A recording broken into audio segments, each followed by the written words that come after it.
Is that you, Danny? Hello, mate. Yeah. I hung the phone up because you pissed me off, and I went and got some cigarettes.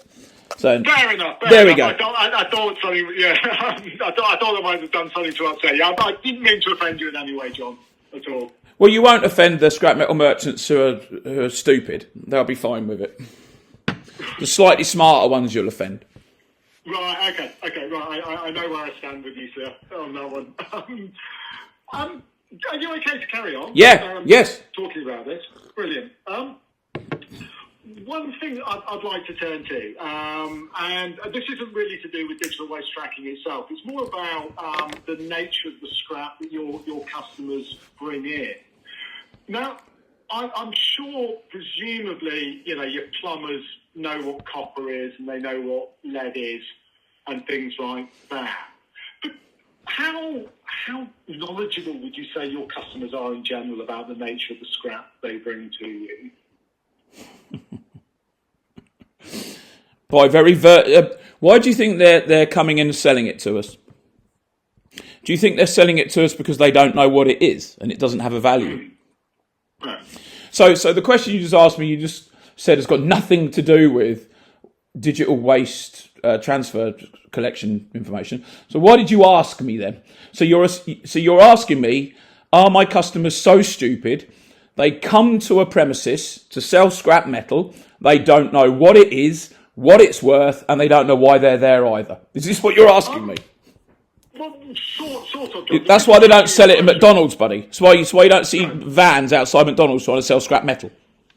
Yeah, and no, the reason for asking the question is we've spoken to sort of people in different areas of scrap and waste about the nature of, I suppose, the people who bring the scrap or the waste into them, whether they actually know what it is. And there's a view that, a lot of the time they don't really know what it is. They just want to get rid of it. You just differentiated between the word scrap and waste in that sentence. I thought scrap was waste, but you just said they were two different things. Well, it's really, these are the words that we've heard, because there are people who see waste as something that has no value and just needs to be disposed of. And then there's people who still see scrap as something that has value. And what I'm trying to do is to really, in terms of the different areas of this industry, whether there's sort of parts of it where people are really knowledgeable about what they're doing all the way through, and that they do differ to those areas where there are sort of people who just have, something in a skip which they just want to get rid of and don't really care about they don't not necessarily care. They don't care to make the effort to find out what it is. You're contradicting yourself, though. The very reason someone purchases a skip is to put waste inside it. Now, are they meant to be then climbing in that skip to pull it back out again? The reason people have house extensions is because they want to get rid of rubbish. Now, the biggest problem in recycling is rubbish, right? Is landfill, right? Every person on the planet knows what is worth money, right? But you can come in with 1,000 plastic bags to me and I'm going to tell you to leave, right? And you're just going to put it in landfill. So there isn't a problem in scrap metal because all the customers know it has a value. It's not waste, right? So if it's waste, so what happens when when someone takes in some, I don't know, what happens if someone buys some jewellery or pawns some jewellery? Well, is that waste? Does a pawnbroker need to give someone a waste transfer certificate when they want to come in and pawn their gold ring that is now waste to them because they don't want it? Right, yes. Well, I suppose they call it scrap gold and scrap silver, don't they? Yeah, but are they giving it? Are they on a digital tracking system as to where that comes from? My understanding on that, John, is that probably not, but not for definite. Don't know. But probably not. So the high ticket items, stolen rings, stolen Rolexes, and stolen whatever else, which is all scrap because it gets melted down and reused. So you're not tracking people that come in with thousands and one item that could be 50 grand. You want to track a plumber who comes in with 3 kilos or 30 kilos of copper that comes to 150 quid? Well, it's more. I mean, what I know for definite is it's more the people who would have to have an upper tier carrier's license, so construction materials, rather than perhaps I don't know, the people who are on the lower tier. So basically, you're now going to decide that a plumber or a roofer or an electrician needs to have an upper tier or lower tier permit, which they've never had to have before, and you're now comparing that with demolition and waste people who deal in thousands of tons, who really do affect the environment. So this is interesting, this conversation. So this isn't just about digital tracking. This is about you wanting to make our customers have to fill out paperwork just to be able to get rid of a tap. That's where it's going. Great. And you think that's going to be helpful? How helpful is that going to be? Well, not necessarily, John, at the moment, because the reason for having conversations like this is to really understand, I suppose, the realities of the in your case, the scrap metal world. No, not in my case, brother. In the people that I know and represent. Yeah. And you're a part of. Yeah. You're people who have asked these very stupid questions from DEFRA, who should know better. Honestly, buddy. So basically, we want a digital waste tracking system because you want to know where a tap came from at 12:30 on Monday the 15th. And you want all of the customers to have to register some sort of thing in order to do this, which they're not going to do. So you want to kill the business even further by using bureaucracy and making it more difficult for a simple layman just to come in and get rid of some scrap. And they're doing so. Let me ask you, what about the civic amenity sites then? So what about all the council run sites? Do they give someone a digital waste tracking system permit when they get rid of their sofa? Because that's waste. So what's going on with the civic amenity sites? They're council run. Someone else, somebody who does the same job as me is looking at specifically, the councils at the moment. So an old fella, and as you said about house moving and things like that, house moving companies, people that clear out my mum's house when she died last year, and they take all the furniture, give you 100 quid for it. You want to track that furniture because you want to know how much they were paid for it so you can tax them or fine them. What good to the universe is knowing where a plumber, a legitimate plumber who's provided full license, driving license, full identification, full utility bills, who provides us with a bank account? You want to know further where a plumber with H. Smith Plumbing on the side of his van has got his scrap from. Isn't that obvious? Or are you just trying to tax these people by making them have some sort of permit, which is just going to shrink and kill the business even more? To be honest, John, I don't know the answer to that. You're meant to know the answers. You're ringing me. Well, yes and no.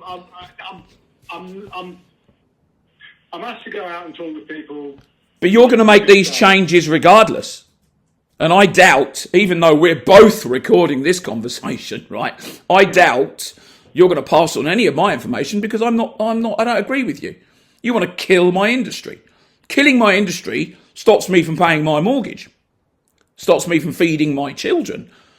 So, and you think that scrap metal merchants, the smaller ones like mine, are going to sit back and allow you to, what you want us to fill in a form with a customer when he comes in now, do you, for 4 quid, for 30 quid? John, in terms of what I'm hearing in this call, it is as important as any other call I make. I'm not going to sit on this because you have a point of view. Well, I hope not, because I've got a lot of followers on YouTube. Okay, right, okay. But no, I mean, what I'm hearing in this conversation, this goes back with exactly the same amount of priority as anyone else. It makes no difference. The decision will still be made. We're living in Keir Starmer's government here. In fact, this is fascism, really. So if you want to benefit the customer, we did everything we could. You got rid of cash because you blamed it on stolen scrap metal. The government blamed, even with smart water, which is rubbish. It's a good concept if people use it. So 15 years ago, you blamed cash as the reason scrap metal was being stolen. And earlier in this conversation, you gave me the same reason, because scrap metal's being stolen, to now want to implement a digital waste tracking system. Have we got any more original ideas that we can use other than the same old one? Because we don't buy stolen scrap metal. You've virtually eradicated it. But what you haven't eradicated is dodgy little scrap people in the middle of farms with no licenses who do what they like, right? Who the police are aware of. And you just want to come after the legitimate people because it's easier to get your information. Go after the dodgy ones and put them out of business, you know? Sure. Oh, yeah.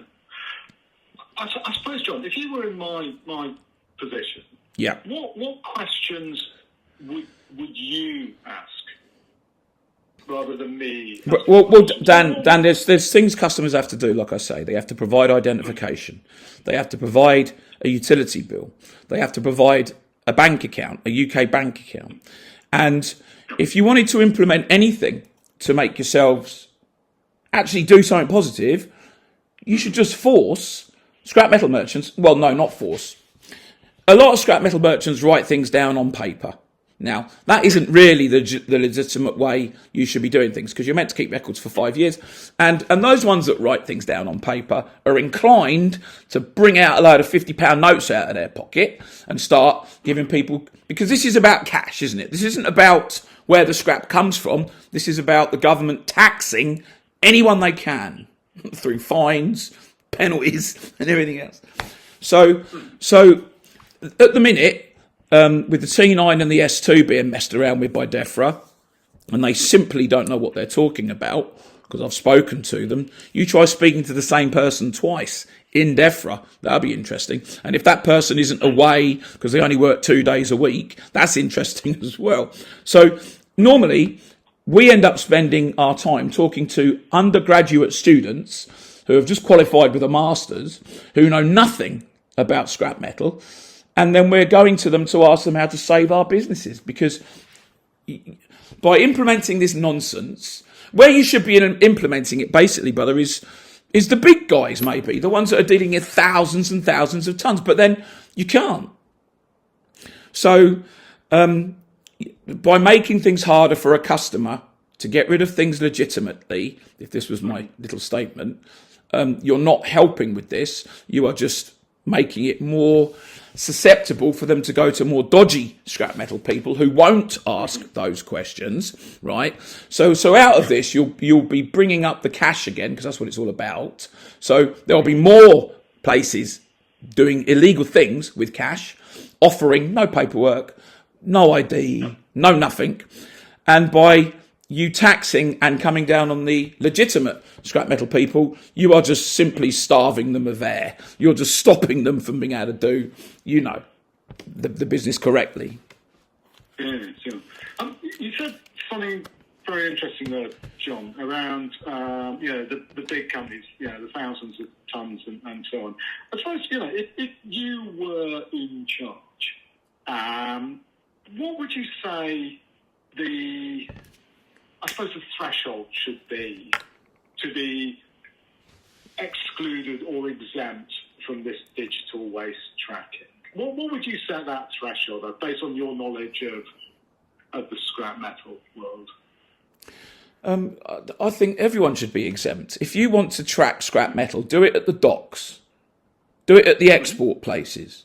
Yeah? But you won't, because it's too difficult. So you're just going to shrink the business, and the rich guys will still be rich. They'll just have less people to deal with, because you'll put people like me out of business.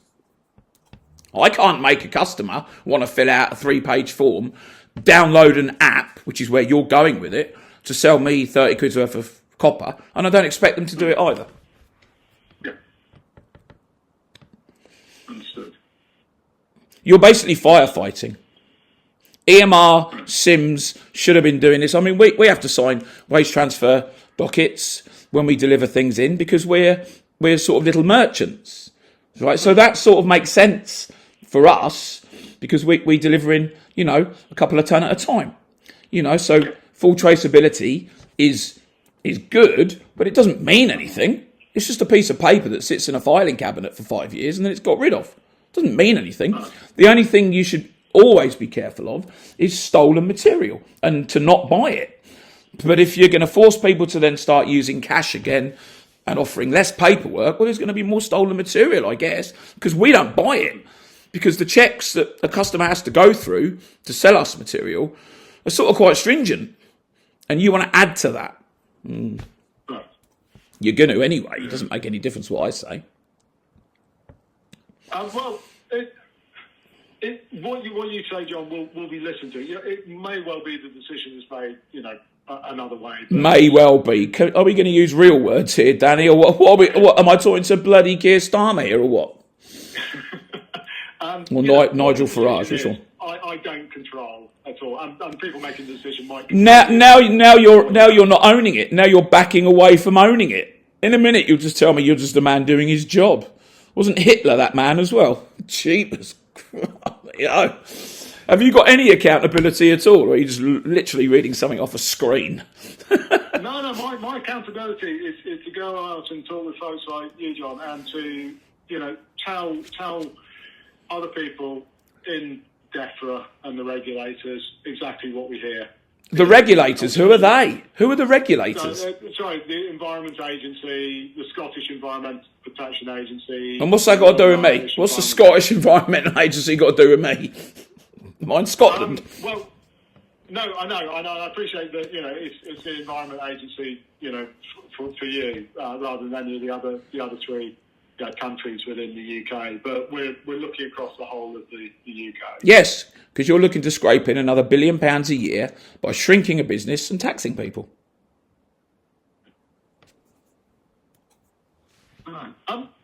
With that in mind, therefore, John, what would you do if you were in my position? Well, not my position, the decision maker's position, actually. What would you do to, I suppose, achieve that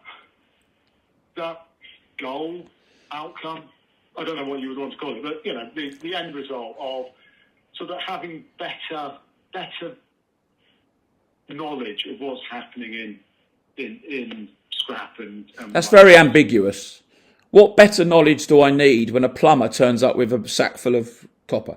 What knowledge do I need? Do I need to profile him then? Check his criminal record? Why is there a need for this? What knowledge do I need? They give me ID. They give me their bank details. They give me a utility bill.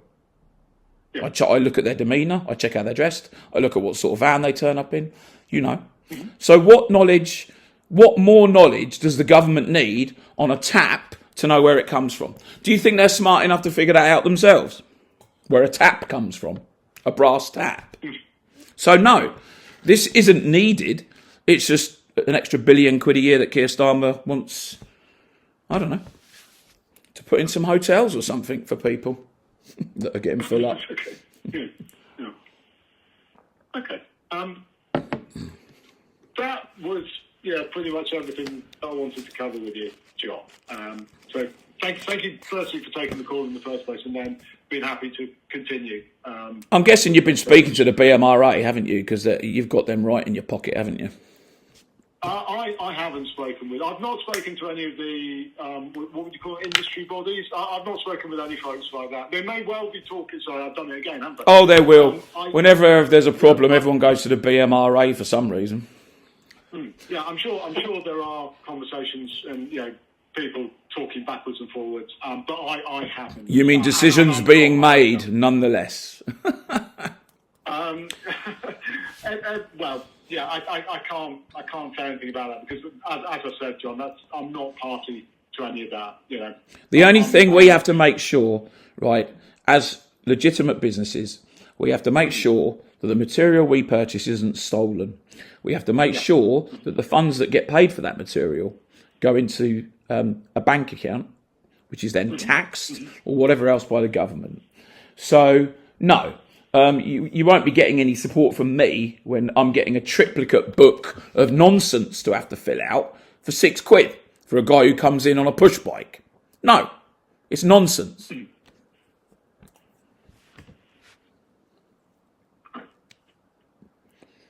Thank you, John. And thank you for your very clear feedback on this. That's you've been Well, you best not use it then, because we don't want clear. We don't want clear, do we, Danny?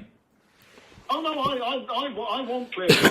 Nah, we want deception. An absolute pleasure.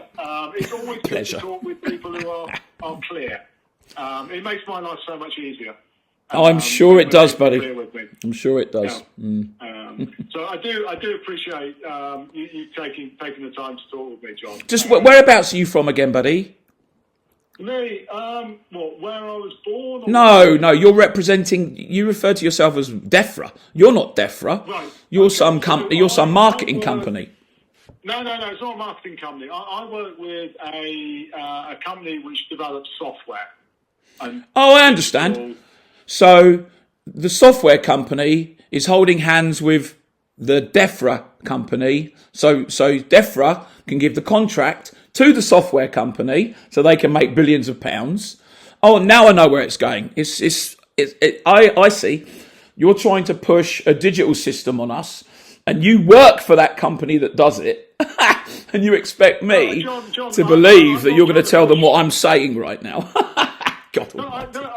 John, please be sure I will feed back on this. I have no interest in what comes in the future. I know, and I do, because I've got to feed my family. But you don't. Yeah, absolutely. No, but John, what it means is that I am an honest broker of the things that we hear in conversations. You said you work for a software company that is, in my opinion, trying to implement digital waste tracking systems. So you're biased straight away. I would like to think I'm not. But how can you be? If you work for the very software company that is trying to do deals with the government right now, how can you be not biased towards that? If you work for them. Well, yeah, I'll give you an example on that, John. I've worked with this company in the past. They have sort of not listened to what was... Sorry, they did listen to what was said in similar... Not interviews about scrap and waste. It was elsewhere. They went ahead and ultimately built an online system. For what? Based on everything we've heard in conversation. About what? People who this is about visas coming into the UK. Well, that's worked very well, hasn't it? They must be a very successful company. Where are they? Have they got a little hut down in Dover? No, I was being facetious. No, they haven't. Yeah, no, I know what you mean. So this wonderful company that the government wants to jump into bed with, who are handling visas so very well, right? They now want to entrust them with a thing that you're going to force upon legitimate scrap metal people for them to have a digital system, which we have to pay for, or else we get fined or closed down. And you work for the very company that provides those systems. Love it. Not as such, John, because actually with that visa system, it didn't get built. Because what we heard in sessions like, yeah, but how much did they get paid though? How many millions did they get paid before it didn't get built of taxpayers' money? It wasn't millions, I can assure you. I bet you can. I bet you can. Millions. No, I'm sure it wasn't. I mean, if it was, if it was millions, they didn't let me know it was millions, but it wasn't. Because so on a system that didn't go ahead, the government has now come back to you again via DEFRA to create another system after the first one failed. No, it's not to create another system. It's to, at this point, investigate the feasibility or the impact of a digital system on people involved in... Yes, it will shrink the business. Yeah. It will stop customers from coming in because no one wants digital ID cards. You're trying to, you will be trying to force customers to download an app. Mark my words. You know it. That's exactly what you want to do, even if you want to deny it right now. That's what you want to do. Well, John, I'm not going to deny anything because I can't tell the future. You said you don't care about the future. You don't care about it. That's what you just said. Well, I don't, because my focus is on the Tax. now and what we're hearing in conversations like this one. Well, I'm concerned about the future. I wish you were, but clearly you said you weren't. So, okay. Well, no. The reason I don't care about the future is because I don't want to be biased and think, right, this is what's going to happen or this is what should happen. Danny, you've just told me you work for the software company that creates these programs. But they also don't create these programs as well when it turns out that... Yes, but they still get paid whether they create them or whether they don't create them. Yeah, but they're not being... Yeah, okay. It just didn't run into many millions. It just ran into a couple of million, but not many million, you know, honestly. So you want to waste... The government wastes money. Honestly.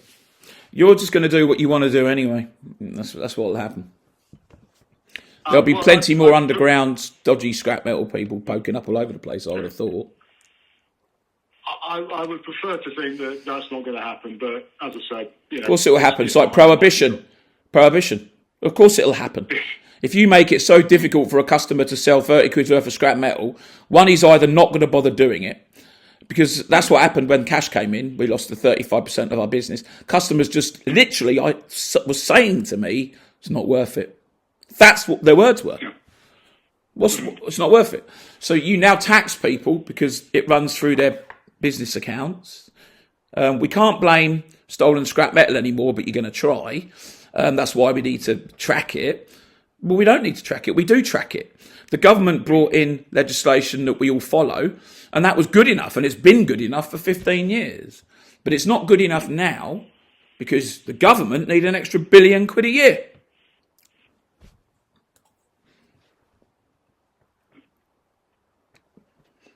That is I can't argue with that, John. I can't, because it's. You mean you can't comment on that? That's what you mean. Well, I can't comment. But secondly, I'm bound by a thing called the Civil Service Code, which means I can't show, not privilege. Classified. It's classified. Top secret. Yeah. It would self-destruct in 5 minutes. All right. Well, look, thanks for the comment. If you need any more information, come back to me, brother. I will do, John, and sure. thank you so much indeed. Again, it's been eye-opening and really helpful for me from an education perspective to talk. Yeah, and me. Today, because in 2 years' time, you'll be charging me 10 grand a year for something I don't need, and my business will have shrunk because you're targeting my customers now. Thanks very much for that. John, thank you for your time. It is, and also your thoughts and feedback. It is appreciated. Really. No problem, Danny. You have a good day. Okay, John. You as well. Do take care. Bye-bye. Thanks. Bye now.